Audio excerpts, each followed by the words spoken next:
Meu nome é Gerson Moura, do canal Eu Proponho. Hoje eu estou com o professor Fernando Coelho, meu amigo, referente à gestão pública no município, né? A questão aqui hoje é abordar um pouco dessa questão mais regional.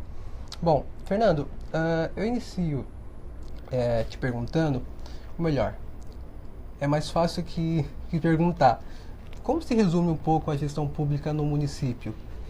Muito bem, Gerson. Então, olá a todos que nos acompanham. Quero inicialmente dar as boas-vindas a você e ao canal Eu Proponho aqui na USP Leste, onde temos o nosso curso de graduação e mestrado em gestão de políticas públicas. E a gestão pública municipal é um tema recorrente entre docentes e discentes do nosso curso, dada a importância deste nível de governo nesta década. Por que, Gerson? Porque a gente vem discutindo há pelo menos 2, 3 décadas, né, reformas, inovações na administração pública brasileira, mas sempre olhando muito o nível federal e o nível estadual. Okay. Né? No nível federal, essas discussões começaram nos anos 90, né, a reforma do aparelho do Estado, com o ministro Bresser Pereira, os grandes movimentos de modernização administrativa e institucional, né, na burocracia federal.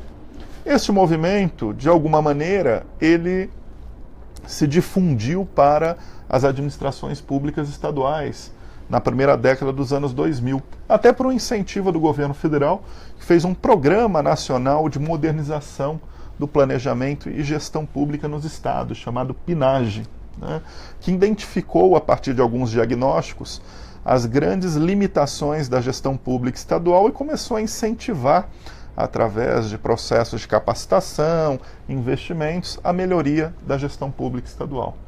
E eis aqui que, neste momento que nós nos encontramos no Brasil, que é um momento de crise econômica e financeira, é um momento que coloca um duplo desafio aos municípios.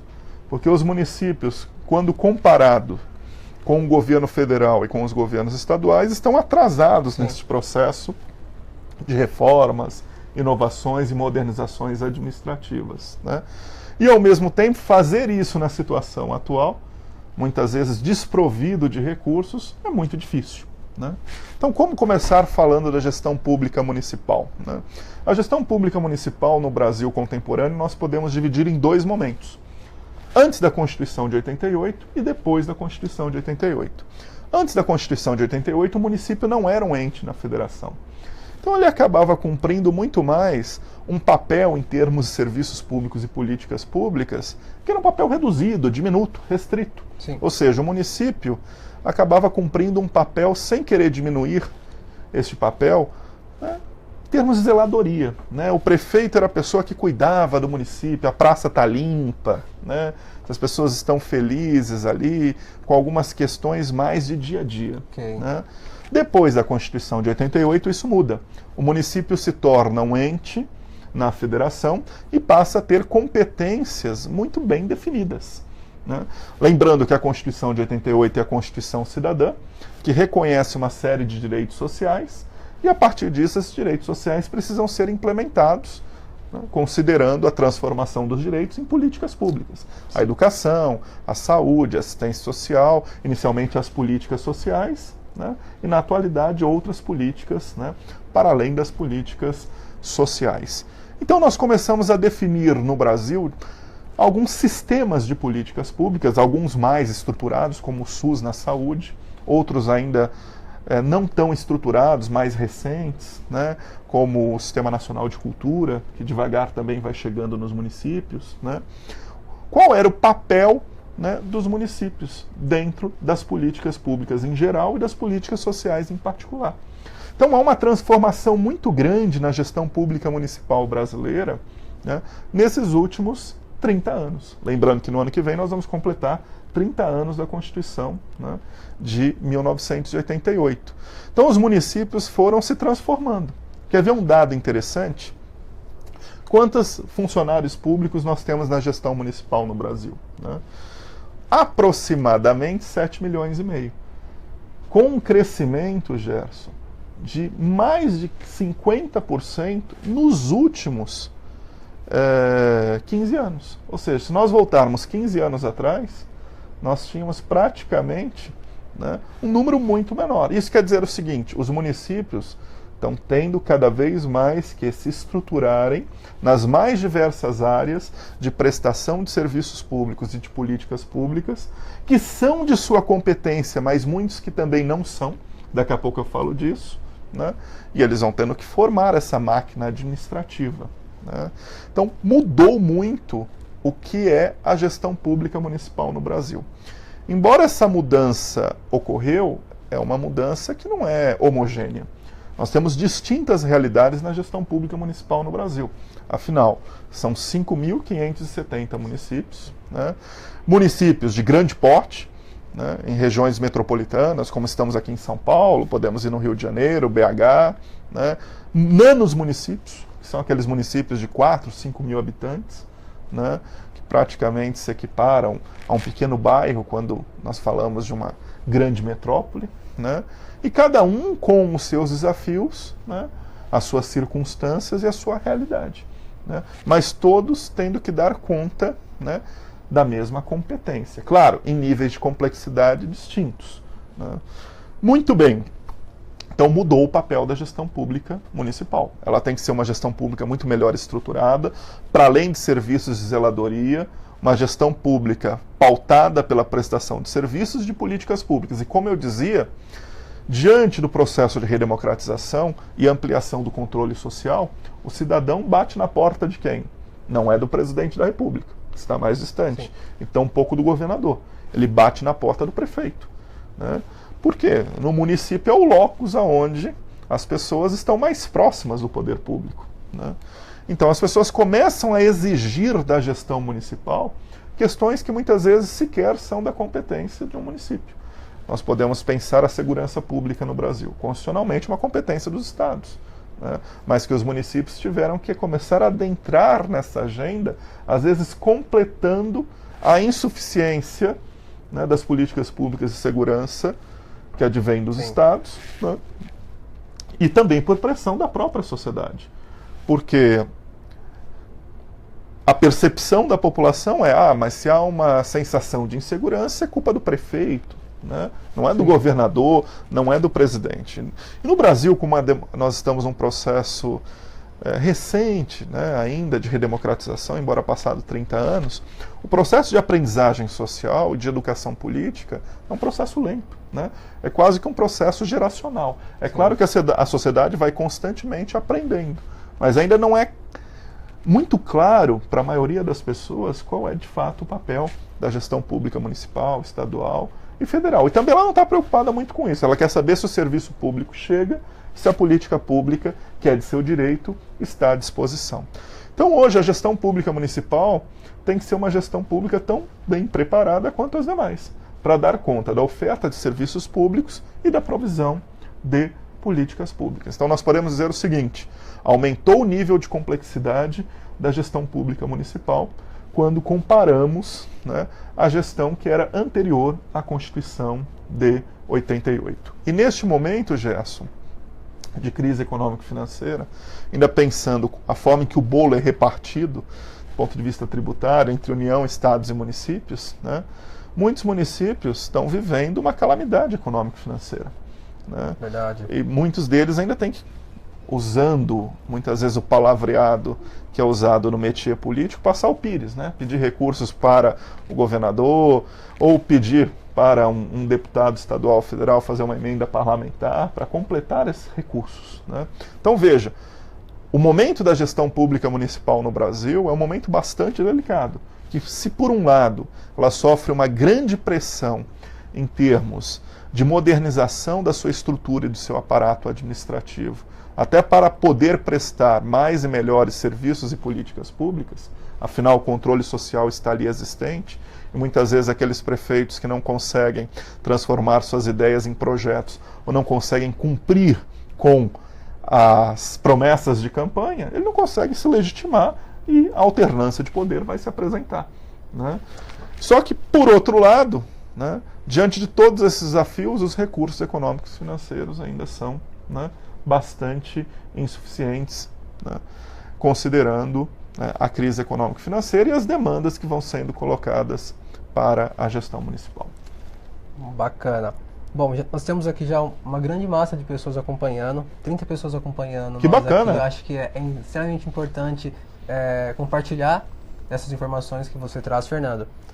Não vou nominar todo mundo aqui porque é uma dezena de pessoas, mas assim, tem uma pergunta do Rafa, do Bíscaro, que ele diz: qual a política de austeridade fiscal? Como ela afeta os municípios e a gestão municipal? Temos muitos municípios e a grande maioria depende de verbas federais. Se a torneira secar, a diminuição do número de municípios será inevitável? Qual a perspectiva? Abraços e parabéns, mestre. Sua aula é muito show. Bacana. Um abraço ao Rafael, né? Nosso egresso de GPP e funcionário aqui também da USP Leste, grande militante da área política, né? Eu sou um municipalista, né? Então, seguindo a máxima do saudoso governador, né, Franco Montoro, quando dizia, né, ninguém vive na União, né, ninguém mora nos estados, todos, né, habitamos o município. Sim. E o que acabou ocorrendo, de uma maneira geral, quando nós olhamos para a história da distribuição do bolo tributário entre União, Estados e municípios no século XX, nós levamos a uma grande concentração desse bolo no governo federal, né? Vamos imaginar rapidamente a história brasileira. Até a década de 30 do século passado, nós éramos durante a República Velha, né, nós tínhamos uma gestão bastante descentralizada, né? Com o início do governo Vargas, nós começamos a centralizar, né? A União ganhou muita força, né? E dali até o final do governo militar, se nós formos acompanhando, né, os recursos foram sendo cada vez mais concentrados, né, na União, em detrimento de estados e, sobretudo, dos municípios. Quando a gente começa a fazer a discussão de descentralização pós a Constituição de 88, os municípios vão tendo que se organizar, né, para ofertar serviços e políticas públicas, mas muitas vezes sem a devida contrapartida econômica e financeira. Essa é uma discussão importante de ser colocada. E é claro que não é fácil fazer uma reforma tributária que, nesse momento, desconcentra os recursos nos municípios. Porque, em primeiro lugar, né, vamos lembrar, uma reforma tributária é uma política redistributiva, né? Ninguém quer perder, né? Então é muito difícil. Qualquer política onde você vai mudar o status quo, ela é redistributiva. Então ninguém quer perder, por isso que é difícil de ser realizada, né? Em segundo lugar, porque também há uma certa cultura política de dependência, né, dos governos municipais em relação aos estados e dos estados em relação, nem todos, né, mas de alguns estados, em relação à União, né? Quando a gente olha para outras federações, veja o caso alemão, né? Às vezes as pessoas falam, não, aqui no Brasil tem muitos municípios, onde já se viu 5.570 municípios, né? 80% são insustentáveis do ponto de vista econômico e financeiro, né? Nós precisamos relativizar esse argumento. Em primeiro lugar, você pega uma federação como a Federação Alemã, ela tem mais de 12 mil municípios, né? Ou seja, ela tem uma organização no poder local, né? Sim. Então esse argumento de, olha, né, precisamos diminuir o número de municípios, ele pode ser um pouco falacioso. Eu respeito, né, mas eu sou contrário. Eu compactuo fortemente da importância, né, do poder local, né, sobretudo da relação dele com os cidadãos, né, da forma em que o poder local, sendo mais responsivo, né, ele pode atender melhor as demandas da sociedade. É claro que aí nós precisamos ganhar um nível maior de qualificação da gestão municipal, ter um controle social mais forte por parte da sociedade, né, diminuir ou coibir, né, as práticas patrimonialistas que ainda sobrevivem, né, nos governos locais, muitas vezes práticas que são inclusive neocoronelistas em municípios pequenos mais distantes, né, onde pequenas famílias historicamente, né, dominam o poder e vão ali se alternando, né? Mas nós temos que sim nos preocupar nesse momento com o financiamento da gestão municipal. Esse é o tema, né? E é um tema que está um pouquinho fora da agenda, né? Ou seja, se nós colocamos competências para os municípios, e eles precisam dar conta dessas competências, por outro lado, tem que ter recursos. Então, isso passa, inevitavelmente, por um processo de redistribuição do bolo, né?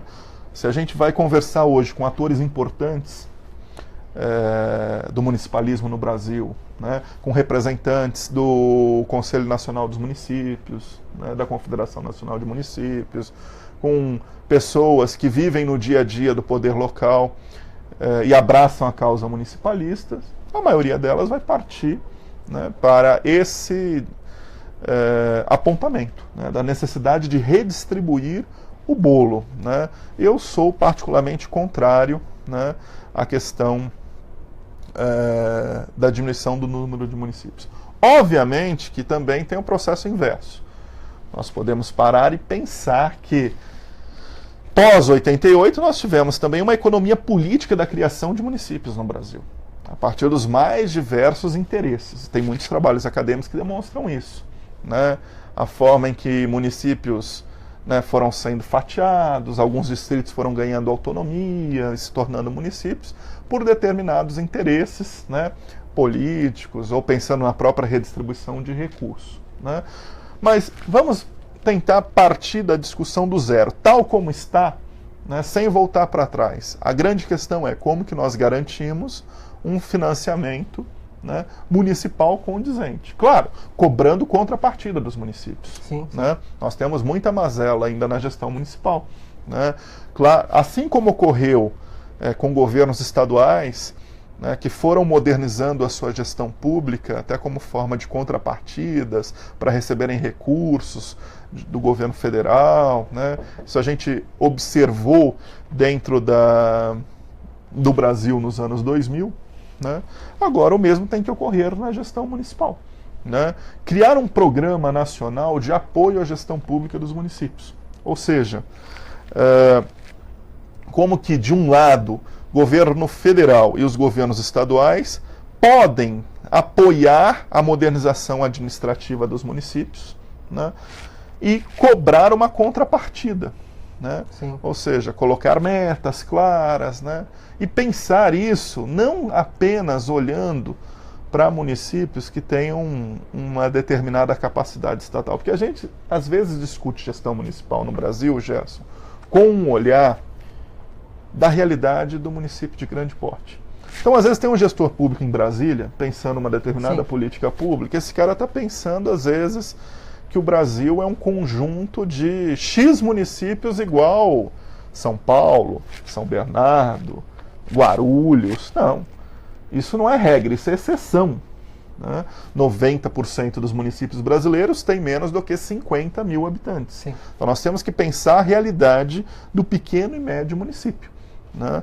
Esse é um grande desafio da gestão pública atual. E é um debate que não está na agenda, né? Ainda mais nesse momento que nós estamos passando, além de uma crise econômica e financeira, por uma crise política muito forte, né? O debate em termos da macropolítica secundarizou tanto a importância da gestão pública, né? E dentro desse debate da importância da gestão pública, nós não estamos discutindo também a importância da gestão municipal. É uma coisa que está todo mundo olhando para o governo federal, tudo bem, óbvio, a crise política, né? Mas ao olhar, estamos discutindo as grandes questões políticas, uma ou outra reforma, mas como medida de paliativa diante da questão econômico-financeira, reforma da Previdência e assim por diante, né? Corte de gastos públicos, mas ninguém está debatendo uma questão mais ampla de modernização da gestão pública, como um programa mais de médio e longo prazo. Ninguém está fazendo esse tipo de debate. Veja, todas as iniciativas geralmente são paliativas. A gente pode pegar recentemente o debate que o governo federal propôs de diminuição de salários dos funcionários públicos, tomando como exemplo a carreira de gestor governamental, em início de carreira. É um debate importante, é claro que nós precisamos repensar a estrutura salarial no setor público em termos de salário de entrada e salário de saída, né, de início e final de carreira, mas não de uma medida paliativa do dia para a noite, sem pensar a questão de uma forma mais sistêmica, simplesmente fazendo um corte. E um corte por quê? Porque a crise econômico-financeira está aí. Então, a crise tal como está, ela traz questões muito focadas no curto prazo, né, muito paliativas. E nisso nós deixamos de discutir a modernização da gestão pública dentro de um aspecto mais amplo, né, e deixamos de discutir a gestão municipal, que neste momento é quem mais está sofrendo com todo esse processo de crise. Fernando, aproveitando esse Pois gancho, tem duas perguntas aqui que é interessante. Uma é que fala sobre a Frente Nacional dos Prefeitos. Sim. Né? O que você acha Sim. dessa frente? E uma outra que essa eu acho extremamente importante que você comente é o que você acha quando muda uma gestão para outra, né?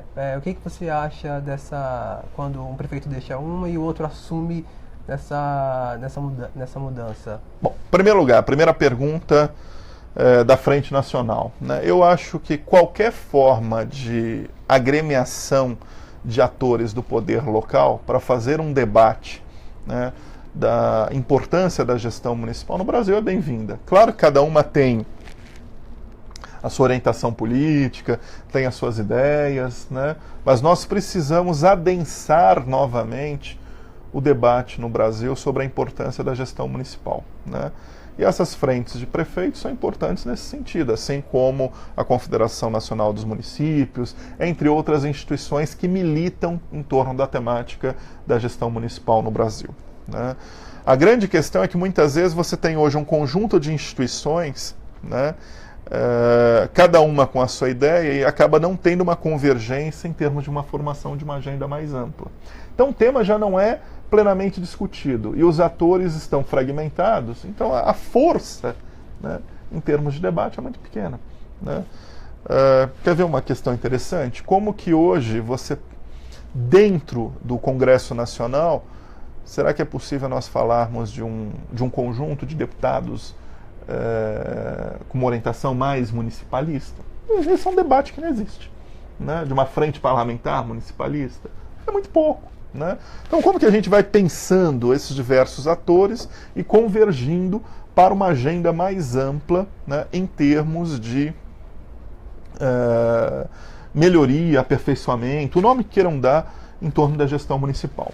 A questão de transição de governo é uma temática importante. Eu até tive a oportunidade de estudar essa temática há algum tempo atrás, junto com o pessoal do CEPAM, né, que é um órgão que era até então um órgão muito importante, foi extinto pelo governo do Estado de São Paulo, de apoio à gestão municipal no Estado de São Paulo, né? Nós estávamos estudando a transição de governo, né? E nós sabemos que no nível municipal, muitas vezes não tem processos de transição, pelo contrário, é uma intransição, né? Nas últimas eleições municipais, não só nessa última, mas na anterior, você teve muita judicialização, né? Ou seja, quando você tinha alternância de poder de fato, estava saindo um grupo e entrando um outro grupo, o que estava ocorrendo, né? O prefeito que perdeu não queria passar informações para quem estava entrando, e assim por diante. Então o resultado disso era uma intransição. E a intransição leva muitas vezes a mazelas em termos de descontinuidade de políticas públicas. E a própria descontinuidade, não porque um grupo novo entrou e ele quer deixar sua marca, mas às vezes por ausência mesmo de conhecimento, né, de tomar situação, né, de tomar pé da situação do que está ocorrendo na máquina, né? Então, uma proposta interessante hoje no Brasil, nós temos uma série de leis complementares, né, a partir da Lei de Responsabilidade Fiscal, né? Então a Lei de Responsabilidade Fiscal é um marco importante, sem dúvida, talvez necessita de alguma flexibilização nesse momento de crise econômica e financeira, mas é um marco importante. Aí tivemos a Lei Complementar 131, que é a Lei da Transparência, que faz com que os entes, incluindo os municípios, tenham que divulgar, né, as suas peças orçamentárias. Temos mais recentemente a Lei de Acesso à Informação, né? Temos outras normativas, né, do planejamento e orçamento que são importantes para nós termos, de fato, um ciclo de planejamento e orçamento. Mas veja, nós não temos no Brasil uma lei de transição. Verdade, né, Fernando? Ou seja, as transições de governo ocorrem a partir das circunstâncias de cada município, né? Então tem municípios que às vezes as pessoas acham que é importante, tem lá um secretário que convence o prefeito que perdeu, não, vamos fazer uma transição, isso é importante até em termos de deixar uma marca mais democrática, ou tem outros municípios onde de fato o próprio prefeito, alguns secretários já são mais conscientes e fazem um processo de transição, até casos em que, se alguém aí que está nos assistindo der uma gugada, né, em relação às últimas eleições, vai achar uma série de municípios no Brasil onde o processo vai parar na justiça. Sim. Né? Que o prefeito não deixou o grupo que ganhou ir lá na prefeitura acessar algumas coisas. Tal. Ou seja, nós temos que pensar um processo de transição democrática, né? E criar caminhos para isso. Né? Leis de transição, né? Grupos de trabalho, né? Mostrar que com a transição todos ganham. Aquele grupo que está saindo, em termos de um momento importante, de fazer um balanço da sua gestão, poder divulgar aquilo para a população.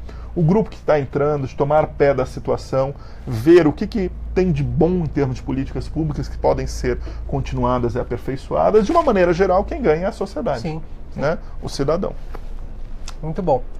Tem muitas perguntas aqui, gente. Eu não vou conseguir fazer todas, mas eu vou depois repassar para o Fernando. Eu acho que vai ter que ter uma outra rodada para a gente poder dialogar mais. Sem dúvida, será um prazer a gente continuar essa conversa. Mas tem uma pergunta que me aguça muito, que é sobre a questão eu até anotei aqui, que é sobre a questão da tecnologia e inovação. Sim. Né? Hoje o processo ele é muito burocrático, sim, tanto no poder executivo quanto no poder legislativo. Né? É muito processo, ele se torna muito burocrático. E a gente está no momento da tecnologia, da internet, redes sociais, são aplicativos, tanta sim, coisa, né? E eu queria, Fernando, saber de você, o que você acha disso? Isso é possível aplicar no setor público? O que você acha disso? Não, sem dúvida, nós temos muitos exemplos, né, de inovação na gestão pública com base nas tecnologias de informação e comunicação, bem como em inovação que muitas vezes parte de processos de desburocratização que aplicam um conceito de simplificação, né, de agilização, independente se nós estamos usando ou não as tecnologias de informação e comunicação. Só que o setor público ele tem um pouquinho o tempo dele. É claro que a gente pode induzir que esse processo seja um pouco mais rápido. Né? Vamos pensar, durante o século XX, de organização do setor público dentro do chamado modelo burocrático weberiano, o foco principal foi exatamente a criação de normas, regras e procedimentos, processos. Né? E isso vai se reproduzindo e mais do que isso. Isso vai se institucionalizando. E uma vez institucionalizado, é difícil desmantelar. Uma outra questão é a estrutura administrativa no setor público. Ela é uma estrutura que nós chamamos de estrutura funcional. Né? Tudo é dividido nas caixinhas, as chamadas funções. Né? E às vezes uma não conversa com outra. Né? É por isso que a gente usa o termo repartição pública. Por que repartição? Né? É uma parte. E às vezes uma parte não dialoga com uma outra parte. Né? Nós temos essa dificuldade.